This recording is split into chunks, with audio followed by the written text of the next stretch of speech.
welcome to Coffee Connect, a Project Zion podcast series where we share inspiring stories and thought-provoking reflections of life and ministry that remind us of God's loving presence in the world. I'm your host, Blake Smith, and today's reflection is about diversity and inclusion, and it's called As Old as Time.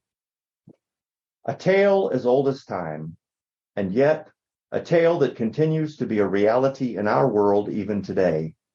On the surface, it's a tale of love that is prohibited for a variety of reasons. A tale where persons from different cultures or walks of life fall in love in spite of the harsh opposition of those around them. But underneath, I believe there's a darker, more prevalent tale, a tale of enmity and hatred and bias and competition and stereotyping and otherness, a tale that reflects divisions that it would seem we cannot overcome, and yet, as the body of Christ, the living, breathing representatives and disciples of Jesus, we must overcome if we want to accomplish the building of the peaceable kingdom, the reign of God on earth.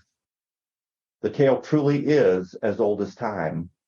Perhaps one of the most famous tellings, however, comes from William Shakespeare. Drawing on Arthur Brooke's 1562 poem, The Tragical History of Romeo and Juliet, Shakespeare brings the story of forbidden love to stage in Romeo and Juliet. And though there have been many adaptations and versions of the tale, both before and after, another well-known telling of the tale, West Side Story, hit the stage in 1957. In both stories, we are captured by the budding romance that takes place and saddened by the tale's endings. But what about the real cause of the forbidden love and tragic endings? Recently, I went to see West Side Story live on stage. Though I had seen the production both on stage and in film, I was deeply moved by the seriousness of the hidden tale, the story within the story. I was particularly moved by the words of the female lead, Maria, as she stood over the body of Tony, gun in hand, raging at those who stood around in silence, members and representatives of the two warring gangs who had let hatred and enmity and racial differences and deeply seated prejudices guide their actions. She said in no uncertain terms, "We killed him." She didn't place the blame solely on the one who had pulled the trigger. Instead, she acknowledged that in buying into all of the divisive rhetoric that serves to tear one person or group down in an effort to build up another, they had all contributed to the tragic place in which they found themselves.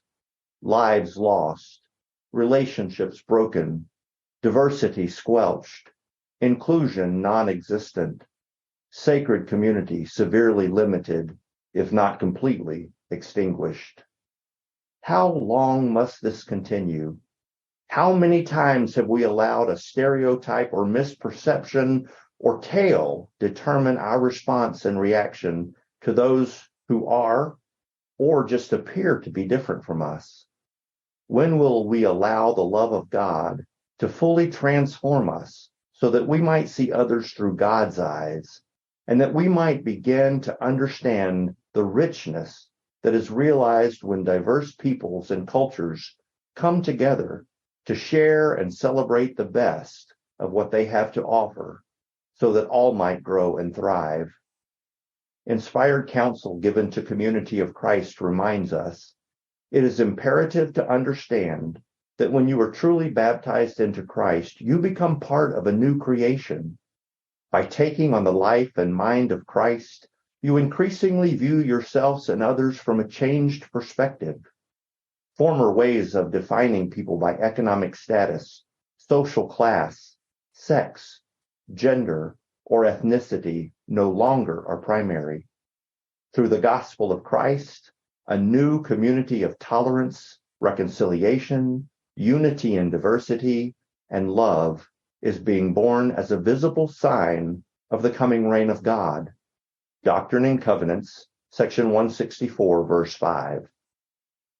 Be not consumed with concern about variety in human types and characteristics as you see them. Be passionately concerned about forming inclusive communities of love, oneness, and equality that reveal divine nature. Doctrine and Covenants, section 165, verse 3d. Too many precious lives have been lost unnecessarily as a result of our unwillingness to draw the circle wide. The tale is as old as time and as current as the daily news.